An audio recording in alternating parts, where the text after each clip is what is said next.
Hello hi नमस्कार समस्त को आशा कर समस्त भल अच्छा भल अच्छे वर्तमान सारा ओडिशा ह्यूमन सागर सार मृत्यु आउ दुखित बा शोकर छाया सारा ओडिशा खेल जाए जानीछु ह्यूमन सागर सार आम गहण नहांती कंठर आम मैंने मधुर मधुर अर्थपूर्ण जीवन को आघात कला बेला गीत गुड़ाक आम पाइपर ना ताके जो गाउले गीत गुड़ाक आउ से गीत गुड़ाक प्रकृत में मोर भाई और भौणी मैंने जो मैंने मन ध्यान कर शुणे गोटे मनुष्य निहाती परिवर्तन हो पार ह्यूमन सागर सार गीत परिवर्तन थिला बोध हुए सेमती गीत शुणा आमको पाइबा कि नहीं तार कौन सी ग्यारंटी आम कहीपर ना आम जानुछु वर्तमान सारा ओडिशा ह्यूमन सागर सार मृत्यु शोकान्वित हो दुखरे भांगी पड़ी फैमिली भांगी पड़ी तो 17 तारीख में वियोग होती हॉस्पिटल रे ही आम जानीछु तो मोर प्रिय माने प्रकृत में ह्यूमन सागर गीत गाई गीत अनुसार केतेबेले चली जीवन आम जापारूना ए प्राण अच्छी दिने मरण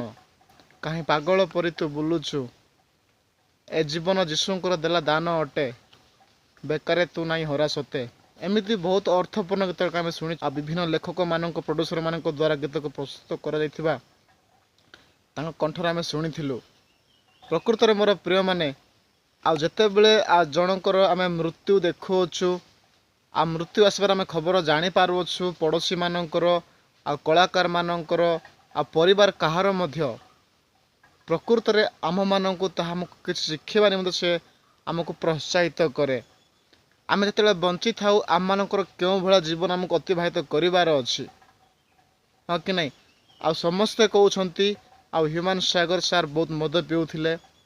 मद पीवा द्वारा बॉडी पूरा संपूर्ण डैमेज हो जाता लिभर प्रॉब्लम थिला से कथा प्रभु ही जानती एटा प्रभुंकर योजना थिला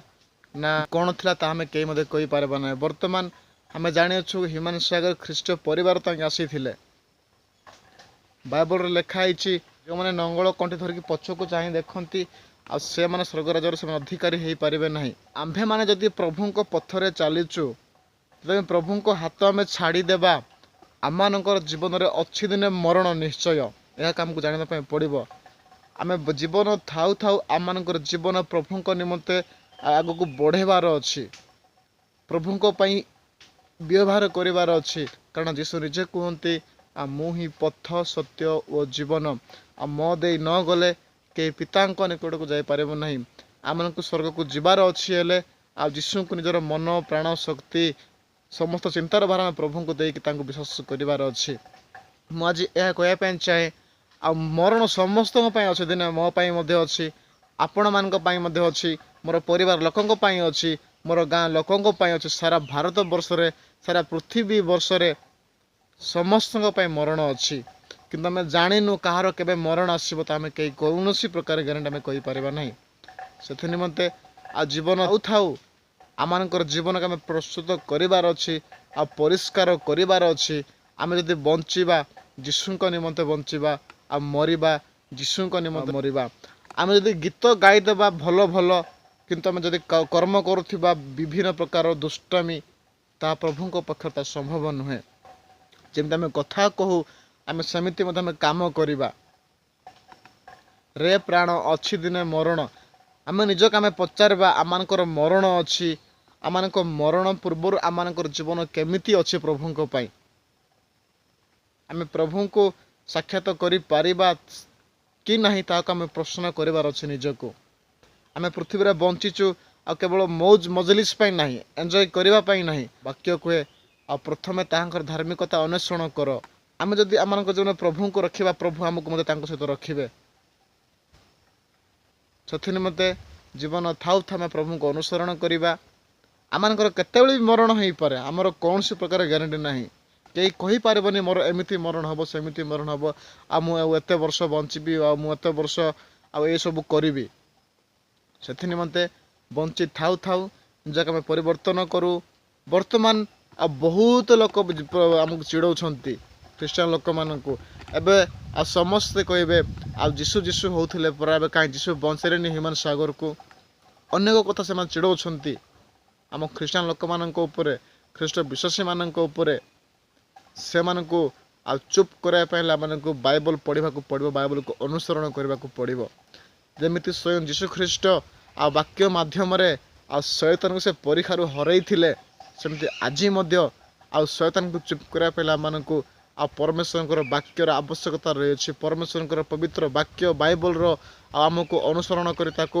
ଆଉ ପାଳନ କରିବା ପାଇଁ ଅଛି। ଆମ ପାଖରେ ଯଦି ପ୍ରଭୁଙ୍କର ବାକ୍ୟ ଅଛି, ଯୀଶୁଙ୍କର ବାକ୍ୟ ଅଛି, ଯୀଶୁଙ୍କର ସାହାଯ୍ୟ ଅଛି, ଆମେ ଦୁନିଆକୁ ଜିତି ପାରିବା। କାରଣ ଯୀଶୁ କହୁଛନ୍ତି ଆଉ ମୁଁ ଜଗତକୁ ଜୟ କରିଅଛି, ତୁମେମାନେ ଭୟ କର ନାହିଁ। ଆମେ ଯଦି ଯୀଶୁଙ୍କୁ ଆମେ ସାଥିରେ ରଖିଛୁ ଆଉ ଜଗତକୁ ଆମେ ଜିତି ପାରିବା। ସେଥି ନିମନ୍ତେ ମୁଁ ଏହା କହିବା ପାଇଁ ଚାହେଁ ଆଉ ମରଣ ପୂର୍ବରୁ ଜୀବନକୁ ସଜାଗ କରୁ, ଆମେ ପରୀକ୍ଷା କରୁ ଆମମାନଙ୍କର ଜୀବନ କେମିତି ଅଛି। ଜୀବନ ଥାଉ ଆମେ ଆଉ ନିଜକୁ ସୁଧାରିବା, ଆଉ ମୁଁ କେଉଁ ପଥର ପଥିକ ସାଜିଛି,